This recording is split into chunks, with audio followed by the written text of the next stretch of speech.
प्रभु यीशु मसीह के मधुर और मीठे नाम में आज दिनांक 13 जनवरी दिन मंगलवार को आप सब श्रोताओं का हम हार्दिक स्वागत करते हैं।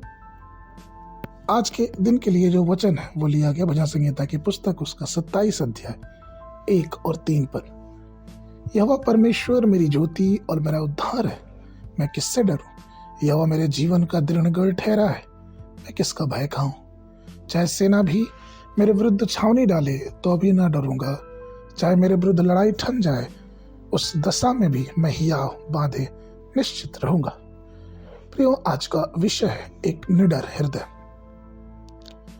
धन्य वे जिनके पास निडर हृदय है, वे शेरों की तरह बहादुर होते हैं।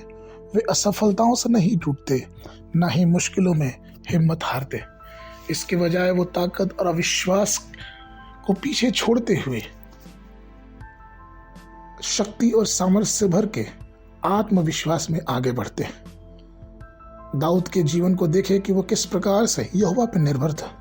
भजन 27 के 3 में दाऊद कहता है कि चाहे सेना भी मेरे विरुद्ध छावनी डाले तो भी मैं ना डरूंगा, चाहे मेरे विरुद्ध लड़ाई ठन जाए उस दशा में भी मैं हियाव बांधे निश्चित रहूंगा। डर तरक्की का दुश्मन है। बहुत से लोग अपनी असफलताओं के डर के नीचे दबे रहते हैं। वे लगातार हार के बारे में सोचते हैं और इसीलिए शायद उन पे वो डर और वो विनाश हावी होने लगता है।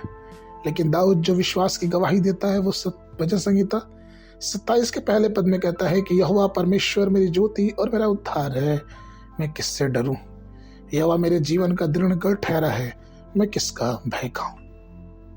भजन 16 के 8 में दाऊद फिर कहता है कि मैं यहोवा को निरंतर अपने सन्मुख रखा है, इसलिए कि वह मेरे दाहिना हाथ रहता है, मैं कभी ना डगमगाऊंगा।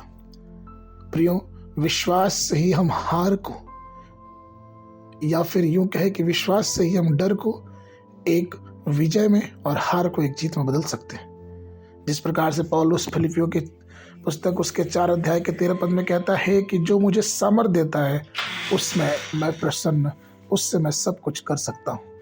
परमेश्वर के प्रतिरूप में जाने और परमेश्वर की आशीषों को ये समझे और जाने कि विश्वास के द्वारा हम हर एक डर को गिरा सकते हैं। राजा हिजकिय्याह की घटना को याद करें कि जब उसके खिलाफ एक बड़ी सेना आ गई, उसने परमेश्वर से प्रार्थना की, उसका विश्वास परमेश्वर पर बना रहा।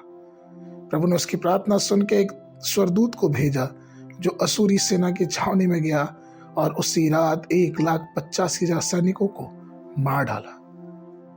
प्रियो, डरे नहीं। मसीह हमें डर नहीं बल्कि जय की आत्मा देने आया है। हमारा परमेश्वर विजयी परमेश्वर है। हमारा परमेश्वर ये चाहता है कि उसके लोग विजयी बने, उसके लोग हर प्रतिदिन आगे बढ़े, जिससे परमेश्वर की आशीष और परमेश्वर की बरकत हमारे और आपके जीवनों में बनी रहे। आगे के मनन के लिए भजन संहिता 84 उसका 6 पद। वे रोने की तराई में जाते हुए उसको सोते का स्थान बताते हैं, फिर बरसात की अगली दृष्टि उसके आशीष ही आशीष उपजाती है। बाइबल अध्ययन के लिए सुबह के समय उत्पत्ति की पुस्तक उसका 31 और 32 अध्याय, संध्या के समय मत्ती रचित सुसमाचार उसका 9 अध्याय 18 पद से लेके 38 पद तक। परमेश्वर आप सबको आशीष देवे।